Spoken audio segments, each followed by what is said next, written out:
Jacques Dutronc, l'une des icônes de la musique et du cinéma français, possède une âme artistique complexe, où les notes joyeuses se mêlent à une profonde tristesse. La plus grande tristesse de sa vie fut sans aucun doute le décès de son épouse bien-aimée, Françoise Hardy, en 2024. Françoise, chanteuse à la voix veloutée et à la beauté fragile, fut non seulement sa compagne de vie, mais aussi sa confidente, avec qui il partagea les brillantes années des années 60 et 70. Ils se sont rencontrés alors qu'ils étaient tous deux des étoiles montantes, et leur histoire d'amour est devenue une histoire romantique dans le cœur du public français. Lorsque Françoise décède après une longue bataille contre le cancer, Jacques tombe dans un état de vide indescriptible. Il a dit un jour dans une rare interview que perdre Françoise était comme perdre une partie de son âme, comme si les chansons qu'il avait écrites pour elle n'étaient plus que des échos dans sa mémoire. Bien que Jacques ait toujours conservé une apparence insouciante et humoristique, ses proches disaient qu'il s'asseyait souvent seul dans sa maison en Corse, écoutant de vieux disques de Françoise, les yeux remplis de tristesse, comme s'il voulait retrouver l'image de la femme qui l'accompagnait depuis plus de 4 décennies. Cette douleur n'est pas seulement une perte personnelle, mais aussi la fin d'une époque où la musique yéyé et leur amour étaient les symboles d'une France jeune et dynamique. La carrière de Jacques Dutronc a été un long voyage, d'un jeune musicien passionné à un acteur respecté, avec de grands succès et des échecs inévitables. Né dans une famille de la classe moyenne parisienne, Jacques grandit avec un amour pour la musique, en particulier le jazz et le rock'n'roll. Il a commencé sa carrière comme guitariste pour de petits groupes, mais son tournant s'est produit lorsqu'il a collaboré avec Jacques Lanzmann, dont les paroles ont façonné son style. La chanson « Et moi, et moi, et moi » de 1966 fut un succès, faisant de Jacques une star du mouvement yéyé. Des chansons comme « Il est 5 heures »,« Paris s'éveille » ou « J'aime les filles » ont non seulement dominé les charts, mais sont également devenues des icônes culturelles, avec des mélodies joyeuses, mais des paroles satiriques, reflétant une jeune génération en quête d'identité dans la société française des années 660. Le succès de Jacques ne s'est pas arrêté à la musique. Il se lance dans le cinéma avec le rôle principal dans Antoine et Sébastien en 1974 et surtout son rôle dans Van Gogh de Maurice Pialat en 1991, qui lui vaut le César du meilleur acteur. Ce film, mettant en vedette la performance époustouflante de Jacques dans le rôle du peintre excentrique Vincent Van Gogh, est considéré comme l'apogée de sa carrière d'acteur. Cependant, tout ne s'est pas déroulé sans heurts. Ses albums postérieurs aux années 1970, comme Guerre et Pets, n'ont pas rencontré le succès escompté, ce qui lui a valu d'être parfois critiqué par la presse comme ayant perdu le feu de sa première période. Ces échecs, bien que n'ayant pas ébranlé sa position, ont néanmoins laissé des égratignures dans le cœur d'un artiste qui a toujours voulu expérimenter et innover. Il y avait des soirs, après des performances insatisfaisantes, où Jacques restait assis en studio, se grattant la tête, se demandant s'il pouvait encore toucher le cœur de son public comme avant. L'effort de concilier musique et cinéma l'épuisait également. Lors du tournage de Van Gogh, il a passé des mois à faire des recherches sur l'artiste, vivant isolé pour entrer dans le personnage, au point de tomber malade à cause du stress. Les larmes qu'il a versées à ces moments-là n'étaient pas seulement physiques, mais aussi dues à la peur de ne pas être à la hauteur de ses propres attentes et de celles du public. La fin de vie de Jacques fut triste lorsqu'il dut faire face à sa propre santé déclinante, notamment après la mort de Françoise Hardy. À 82 ans, Jacques commence à ressentir plus clairement la fatigue de son corps, avec des douleurs articulaires et des jours où il n'a plus la force de tenir la guitare comme avant.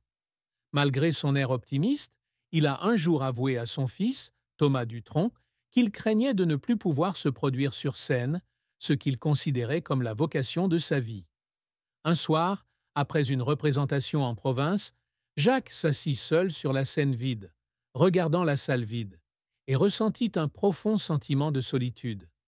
Il pensait au jour où lui et Françoise étaient ensemble sur scène, où les projecteurs semblaient pouvoir dissiper toute tristesse.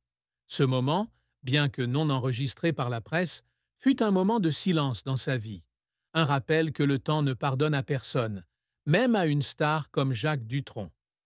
Amour et mariage de Jacques Dutronc est une histoire à la fois romantique et complexe, où la joie se mêle à une tristesse inoubliable.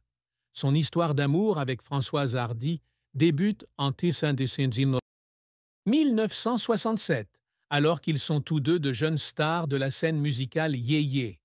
Ils se marient en 1981, après de nombreuses années de vie commune, et ont eu un fils ensemble, Thomas Dutronc.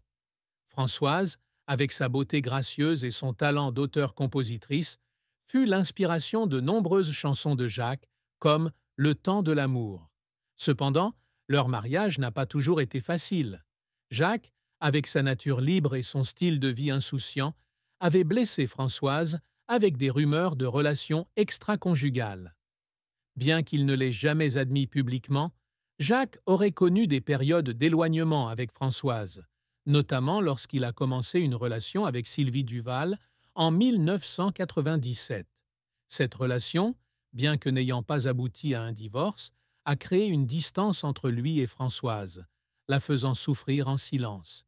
Françoise écrit dans son autobiographie qu'elle aimait Jacques de tout son cœur, mais qu'elle devait apprendre à accepter qu'il ne pouvait pas lui appartenir à elle seule. Jacques, bien que profondément amoureux de Françoise, éprouvait également des remords de ne pas avoir pu lui offrir une vie conjugale épanouissante. Il y avait des nuits où il rentrait chez lui à Paris et voyait Françoise assise près de la fenêtre, le regard lointain, et il ressentait une tristesse indescriptible. Ils ont néanmoins conservé un lien particulier, notamment durant les dernières années de Françoise, où Jacques était toujours à ses côtés, prenant soin d'elle pendant sa maladie. La plus grande tristesse de Jacques en amour était peut-être de constater qu'il avait trop fait souffrir Françoise et qu'une fois parti, il n'avait aucune chance de se rattraper. Une autre fin triste dans la vie de Jacques fut la séparation d'avec son fils Thomas dans ses premières années. Artiste très occupé avec un emploi du temps chargé, Jacques était souvent absent des étapes importantes de la vie de Thomas, des représentations scolaires aux vacances en famille.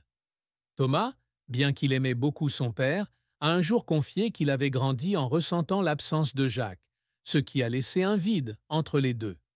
Un jour, quand Thomas était jeune, il écrivit une lettre à Jacques lui demandant pourquoi son père ne pouvait pas rester plus longtemps à la maison. Jacques, en lisant la lettre, fondit en larmes dans le studio, réalisant que sa carrière, si brillante soit-elle, lui avait enlevé des moments précieux qu'il aurait dû passer avec son fils. Même si plus tard, lorsque Thomas grandit et devint un musicien talentueux, père et fils se rapprochèrent, Jacques portait toujours en lui des regrets pour les années perdues. Le moment où il se tenait là, à regarder Thomas jouer sur scène, avec la guitare qu'il lui avait donnée, était une source de fierté, mais aussi un douloureux rappel de ce qu'il avait manqué. Les réalisations que Jacques Dutronc s'efforce toujours d'atteindre ne se limitent pas aux récompenses ou à la célébrité, mais aussi au fait qu'il a vécu fidèle à lui-même, malgré les préjugés et la pression du public. Avec plus de 20 albums et des dizaines de rôles au cinéma, Jacques a laissé derrière lui un héritage musical et cinématographique que peu de gens peuvent égaler. Ses chansons, comme Les Cactus et Gentleman Cambrioleur, restent populaires à travers les générations, avec un style à la fois humoristique et profond, reflet d'une France tumultueuse. Au cinéma, le rôle de Van Gogh lui a non seulement valu un César, mais l'a également fait reconnaître comme un acteur sérieux, surpassant l'étiquette de chanteur-acteur. Mais pour y parvenir, Jacques a dû payer de grands sacrifices. Il a refusé de nombreux contrats lucratifs aux États-Unis pour rester fidèle à son style, même si cela impliquait de prendre des risques financiers. Il n'a pas non plus hésité à expérimenter, allant de la combinaison du jazz et du rock dans sa musique au choix de rôles complexes, comme dans Le Deuxième Souffle en 2007. Ses efforts, bien que lui valant parfois des critiques comme étant difficiles, l'ont aidé à conserver la liberté et l'individualité qu'il a toujours chérie. Jacques a dit un jour qu'il ne voulait pas être une star qui ne savait que plaire au public. Il voulait être artiste, même si cela signifiait affronter l'échec ou la solitude. La famille de Jacques, bien que privée, a parlé en profondeur des chagrins qu'il a endurés. Son fils, Thomas Dutronc, a dit un jour que son père était un homme de contradiction, à la fois fort et vulnérable.